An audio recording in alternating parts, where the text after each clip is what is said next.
It's been a bloodbath out there with a slight recovery midweek. If you watched my 3-part video series about the current structure of the crypto markets, its foundation, the traditional financial system, and how a perfect storm of events are about to happen around the same time over the next month or so, we know it's going to be a bumpy ride. Hello, I'm Crypto Casey, and if you tuned into my last video, we briefly discussed how and why I decided to consolidate my portfolio from small to large cap staples like Bitcoin, ETH, and Link, and temporarily cash out 60% of all of my crypto positions to US dollars to let the next few weeks or months play out. Personally, I do not like the idea of keeping cash in bank accounts for an extended period of time, so in this video, we are going to talk about my new portfolio and buyback strategy, specifically which projects I'm looking to secure positions in and at what price points. Awesome, let's hit my new portfolio.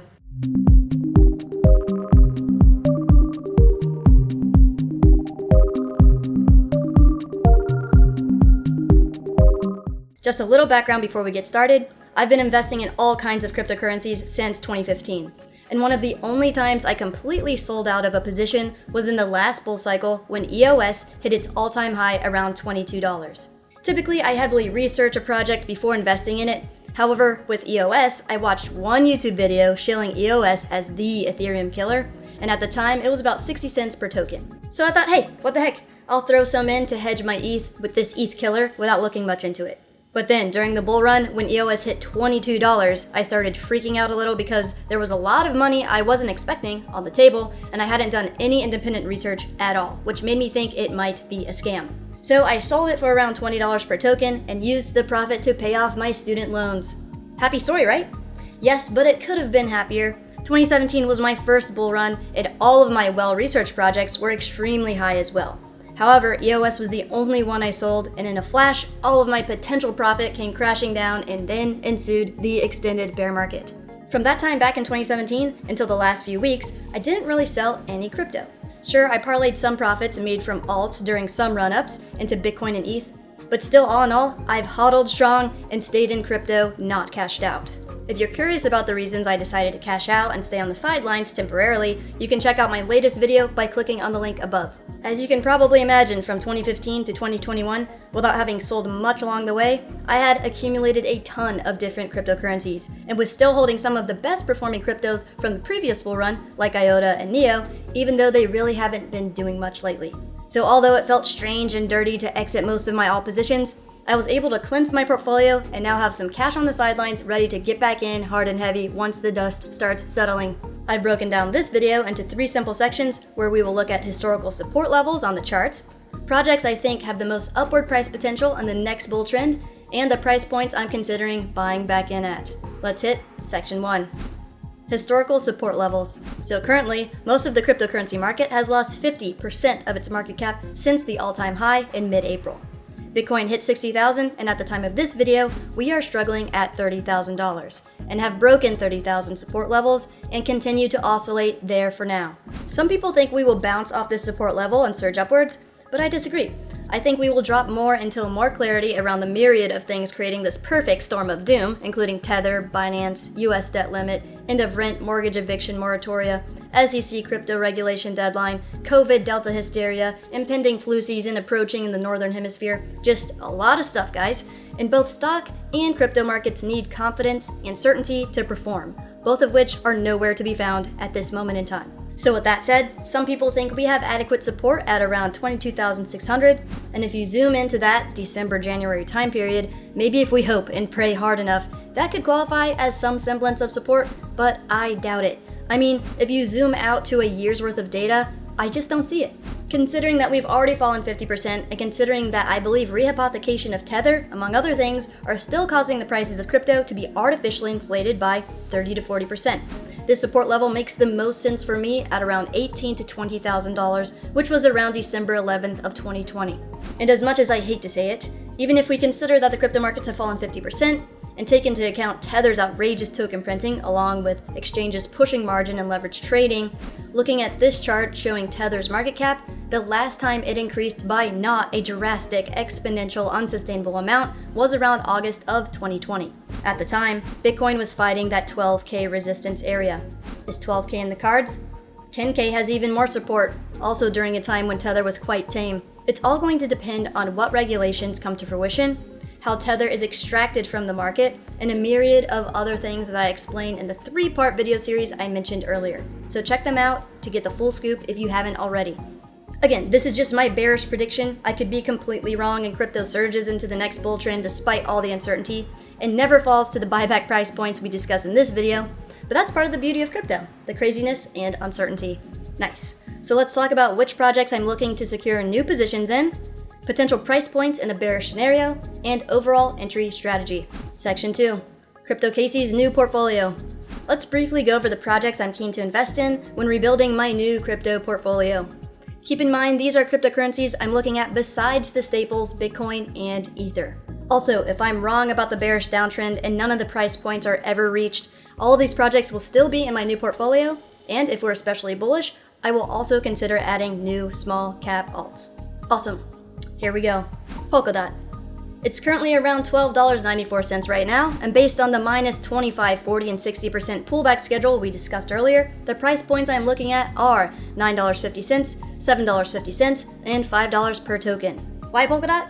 Well, it has a large market cap, currently in the top 10 by market cap, and its use case of becoming a cross-chain platform that allows interoperability between different blockchain ecosystems like Ethereum, Cardano, and similar will be extremely valuable for the space at large. Uniswap. Currently around $17.87, and with the pullback schedule, the price points I'm looking at are $12.50, $10, and $7.50 per token. Why Uniswap? Well, it has a large market cap as well, excellent use case as the largest decentralized exchange, and if you've ever used it, it feels nothing short of magical. Really makes you excited to see what this technology is capable of and where it will take us in the future. Chainlink. Currently at $15.96, and the price points I'm looking at are $11.50, $9, and $6. Chainlink also has a large market cap, and it's one of the reasons DeFi is even operational right now. Its use case as a decentralized oracle is absolutely necessary because it allows us to bring data currently off the blockchain ecosystems onto blockchain. Chainlink is literally bridging the gap between the real world and blockchain. Polygon. My sweet Matic will always hold a special place in my heart. Currently at 92 cents, price points I'm looking at are 70 cents, 50 cents, and 35 cents.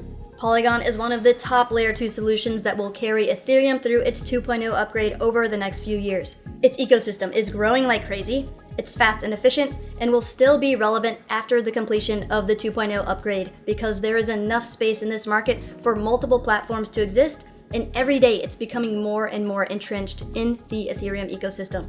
Theta. Currently at around $4.76, price points I'm looking at are $3.50, $2.70, and $1.80. Theta is a decentralized blockchain-based video streaming network, and its use case speaks for itself when you consider the absolute monopoly Google has with the YouTube platform, where creators like myself are at the mercy and can be completely censored and removed at any time by Google. And if that were to ever happen, make sure you use the links in the description area below to sign up for my newsletter and to follow my correct and official and only social media profiles. VeChain. Currently at around 6 cents, price points I'm looking at are 5, 4, and 3 cents per token. As we've all probably noticed at some point throughout COVID, supply chain management and business processes are key in maintaining efficient global markets. And VeChain is a decentralized blockchain platform designed to enhance and streamline those vital processes in the future. Ava. Currently at $283, price points I'm looking at are $200, $160, and $110 per token. Ava is one of the top DeFi projects in the space, acting as a decentralized money market protocol that allows people to lend and borrow cryptocurrency using multiple assets as collateral. They've integrated with a ton of other great DeFi projects like Curve, 1inch, and Synthetics, and continue to grow like crazy. Maker. Currently at $2,500, price points I'm looking at are 1.8K, 1.4K, and $980. Maker can be abstractly considered a decentralized blockchain-based replacement for the Federal Reserve, but on a global scale. The protocol operates similarly to the traditional banking system, except using cryptocurrencies as collateral. Maker is also the issuer of the top decentralized stablecoin, DAI, which after the Tether fiasco dust settles will be extremely important for the future of cryptocurrency at large. AMP. Currently at 5 cents, price points I'm looking at are 4 cents, 3 cents, and 2 cents per token. AMP is another important player in the DeFi space, acts as digital collateral that offers instant verification and assurances for all kinds of value transfer. It's basically a collateral manager that gives blockchain networks the ability to verify, lock, release, and redirect collateral to support transfer activities. Compound. Currently at $405, price points I'm looking at are $280, $230, and $150 per token. Compound is a DeFi platform similar to previous ones we discussed that allow people to lend, pool, and borrow cryptocurrency where the interest rates are controlled by an algorithm that considers supply and demand of certain assets. As you can probably tell at this point, most of my portfolio will be allocated to the DeFi space because it will be the most pervasive, important, and valuable use case of blockchain technology in the future, in my opinion. The graph. Currently at 54 cents, price points I'm looking at are 40 cents, 30 cents, and 20 cents per token. The graph is a super overlooked gem in my opinion because it's basically a decentralized blockchain-based replacement for Google in that it's an indexing protocol that organizes blockchain data and allows developers to build serverless, decentralized applications that operate on decentralized public infrastructures. So it organizes data from blockchains like Ethereum, and then it groups the data into open APIs that anyone can access. It makes all of the information stored on the blockchain extremely more useful and accessible. Kusama. Currently at $170, price points I'm looking at are $130, $100, and $70. Kusama is a blockchain network that basically serves as a sandbox or testing environment for software developers for the Polkadot ecosystem. Any projects looking to launch on Polkadot would test their applications on Kusama before ultimately deploying on Polkadot. So if you're bullish on Polkadot, Kusama is a no-brainer. Synthetics Network Token. Currently at around $8.49, price points I'm looking at are $6.50, $5.20, and $3.50. Synthetics is a decentralized blockchain-based protocol that can issue synthetic assets. Synthetic assets give investors exposure to real-world assets without them actually owning them. The largest sector in the entire global financial system is the derivatives market, at an estimated not 1.2 million or trillion, but 1.2 quadrillion dollars. And Synthetics is currently the top derivatives protocol in the cryptocurrency and blockchain ecosystem. Thorchain. Currently at $3.88, price points I'm looking at are $3.20, $2.80, and $1.90 per token.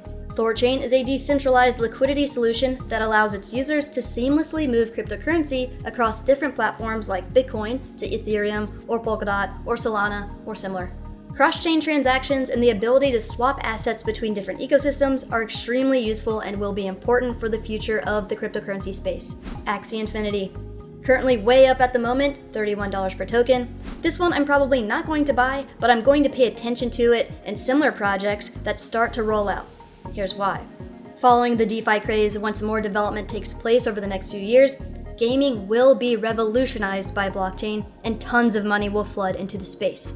Axie Infinity is a decentralized game where token holders can stake and vote about the direction of the game universe. Currently, Axie Infinity has the largest market cap of all the gaming-related cryptocurrencies, and people around the world living in third world countries are making a living and earning more money playing this game than regular jobs available in their country. So this is the first of many play-to-earn games that will soon enter the metaverse. So this is one game, and I think as new games come out, we will start to see value flow to different ones. Engine. Currently at $1.14, price points I'm looking at are 85 cents, 70 cents, and 50 cents. Engine is a platform meant to simplify the process of creating and using non-fungible tokens, or NFTs. And if you don't know what NFTs are and their implications for the future of blockchain and the world at large, you can check out my video guide all about NFTs by clicking on the link above. If you're bullish on NFTs, gaming, art, and the like, Engine is a must-have. They are the second largest cryptocurrency by market cap in the gaming category, and I look forward to watching it grow in the future. Yearn.finance. Currently at $29,000, price points I'm looking at are $21,200, $16,900, and $11,300. Back to my DeFi narrative. Yearn is an entire suite of decentralized financial products, including lending, borrowing, aggregation, yield generation, and insurance protocols where users can use a wide range of digital collateral. Yearn protocol interacts seamlessly with other great DeFi projects like SushiSwap, Cover, Cream, and Acropolis. Back to the gaming narrative, Decentraland.